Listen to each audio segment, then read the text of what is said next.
Chiranjeevi blood bank వచ్చిందన్నా, ఏది వచ్చిందన్నా, హీరోలకి ఇళ్ళు వచ్చినాయన్నా, ప్రొడ్యూసర్కి ఇళ్ళు వచ్చినాయన్నా, డైరెక్టర్లు ఇళ్ళు వచ్చినాయన్నా, చంద్రబాబు నాయుడు గారు చేసే సహాయం అనేది ఎవరు గుర్తుపెట్టుకోకూడదు. మనం ఒక ఏళ్ళు చూపించేటప్పుడు మిగతా ఏళ్ళు మనైపునే ఉంటాయని కూడా ఆలోచించాలి. చంద్రబాబు నాయుడు గారు ఇంత చేశారు, ప్రభుత్వం మారింది, నంది అవార్డులు ఆయన ఉన్న ప్రభుత్వంలో ఇచ్చారు, ప్రభుత్వం మారింది, ఇవ్వలేదు, ఆపేశారు, తర్వాత కంటిన్యూ అవ్వలేదు.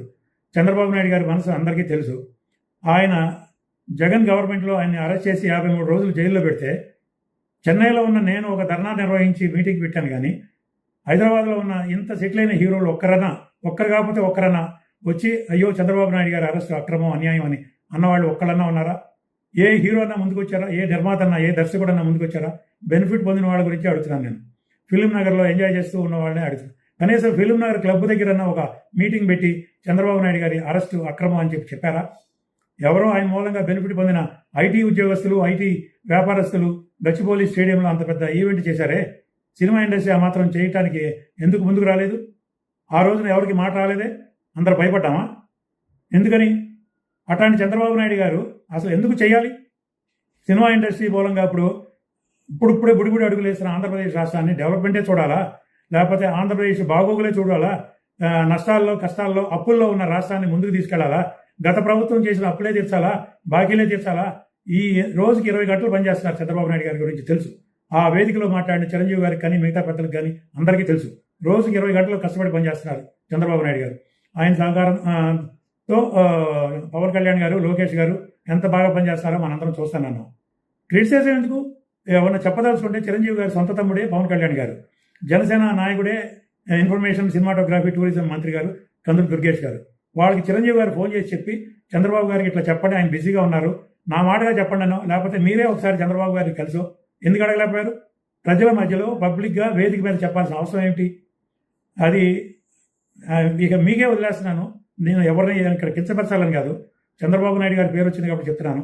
ఆయన రోజుకి 20 గంటలు కష్టపడుతూ ఆంధ్ర రాష్ట్ర అభివృద్ధికి పాటుపడుతున్నారు. సినిమా ఇండస్ట్రీ కోసం, సినిమా ఇండస్ట్రీలో టికెట్లు పెంచుకోవడం కోసం వచ్చి అడుగుతున్నారు. కానీ చంద్రబాబు నాయుడు గారు మాకు ఇది చేయండి, మేము ఇది చేస్తాం, లేకపోతే మేము ఈ స్టూడియో కడతాం, మాకు ల్యాండ్ ఇవ్వండి అని ఎవరైనా ముందుకు వచ్చారా? పోనీ ఏమీ లేదు కదా. షూటింగ్లు ఏమైనా ప్లాన్ చేశారా? అమరావతికి వచ్చి మేము ఇట్లా చేస్తామని చెప్పారా? పెద్ద సినిమాలన్నీ ఇండస్ట్రీ అక్కడే సెటిల్ అయి ఉంది కాబట్టి హైదరాబాద్లో చేయడంలో తప్పులేదు. రామోజీ ఫిలిం సిటీ ఉంది, అన్నపూర్ణ స్టూడియో ఉంది, మిగతా స్టూడియోలు ఉన్నాయి. లేదా విదేశాలకు వెళ్తారు. చిన్న సినిమాల కోసం, చిన్న నిర్మాతల కోసం, 90% సినిమాలు తీసే చిన్న నిర్మాతల కోసం ఏదైనా చేయమని ఒక్కళ్ళన్నా వేదిక ఎక్కి మాట్లాడారా? చిన్న నిర్మాతల కోసం ఒక్క మాట మాట్లాడారా? ఏమీ లేదు. ఎవరికి వాళ్ళు వాళ్ళ పనులు, వాళ్ళ కష్టాలు వచ్చినప్పుడు మొన్న ఏదో సభలో అంతకుముందు కూడా దిల్ రాజు గారు చెప్పారు, ఎవరికి కష్టం వస్తే వాళ్లే ముందు వచ్చి ఏదో నిలబడి చేస్తారు. కానీ యునానిమస్గా ఇండస్ట్రీ కోసం మనం కష్టపడదాం, పనిచేద్దాం అనేవాళ్ళు ఎంతమంది ఉన్నారనేది ఎవరు కాదు. ఈ మాట్లాడేవాళ్ళు, ఈ ఆలోచించేవాళ్ళు గుండె మీద చేసి చెప్పాలని నేను మనస్ఫూర్తిగా కోరుతున్నాను. ఇండస్ట్రీ బాగుండాలి. ఎక్కువ పర్సంటేజ్ ఉన్న ఇండస్ట్రీ ఆంధ్రప్రదేశ్ నుంచి 60 to 65% రెవెన్యూ వస్తుంది. మిగతా రెవెన్యూ బయట వాళ్ళకి. అట్లా అని నేను ఎవరిని తక్కువ చేసి చెప్పట్లా. చిన్న నిర్మాతల కోసం ఏదన్నా మనం ఇచ్చేద్దాం అని ఇచ్చిన రామానాయుడు గారి స్టూడియోనే చంద్రబాబు నాయుడు గారి హయాంలో ల్యాండ్ ఇస్తే అది అన్యాక్రాంతం అయితే మళ్ళీ అది తిరిగి గవర్నమెంట్ టేక్ ఓవర్ చేయడానికి ఎంత టైం పట్టిందో అందరికీ తెలుసు.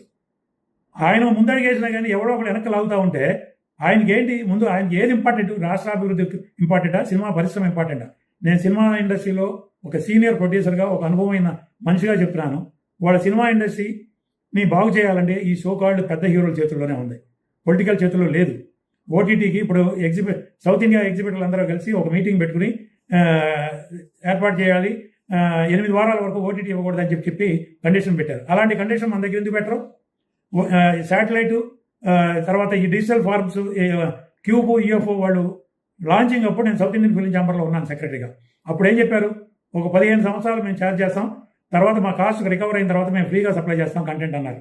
ఇంతవరకు ఫ్రీ చేశారా? రోజుకి పెంచుకుంటా పోతున్నారు. దాని గురించి మాట్లాడిన హీరో ఒక్కడన్నా ఉన్నారా? ప్రొడక్షన్ కాస్ట్ పెరిగిపోతుంది. క్యారవాన్లు అంటారు, బౌన్సర్లు అంటారు, అదంటారు, ఇదంటారు, 200 రోజులు, 300 రోజులు, 400 రోజులు షూటింగ్లు అంటారు. ఒక్కొక్క సంవత్సరానికి 2 సినిమాలకి డేట్లు ఇవ్వాల్సిన హీరోలు ప్రతి విషయంలోనూ, కథ దగ్గర నుంచి ఫస్ట్ కాపీ వరకు ప్రతి విషయంలోనూ ఇంటర్ఫీర్ అయ్యి సినిమాలు తీస్తున్నారు. ఆ హీరో అంత ఇంటర్ఫీర్ అయ్యి చేస్తూ ఉంటే 100% సక్సెస్ వస్తూ ఉందా? సక్సెస్ అయితే హీరోలు క్రెడిట్, ఫ్లాప్ అయితేనే డైరెక్టర్, ప్రొడ్యూసర్ పొరపాటు. ఇది కాదు హీరోలు చేయాల్సిన పని. అందరూ కలిసి కూర్చోండి, నిర్మాత కంటూ ఒక విలువ ఇవ్వండి, దర్శకుడు కంటూ ఒక విలువ ఇవ్వండి, కలిసి బడ్జెట్ అయ్యింది. వాళ్ళ ఆడియన్స్ దగ్గర మనం వసూలు చేస్తున్నాం స్పెషల్ షోలని, బెనిఫిట్ షోలని కలెక్ట్ చేసి ఎవరికి ఇస్తున్నాం? డిస్ట్రిబ్యూటర్లకి ఎగ్జిబిటర్లు ఇస్తున్నారు. ఎగ్జిబిటర్ల దగ్గర నుంచి వచ్చిన సొమ్ము డిస్ట్రిబ్యూటర్లు తీసుకెళ్లి ప్రొడ్యూసర్లకు ఇస్తున్నారు.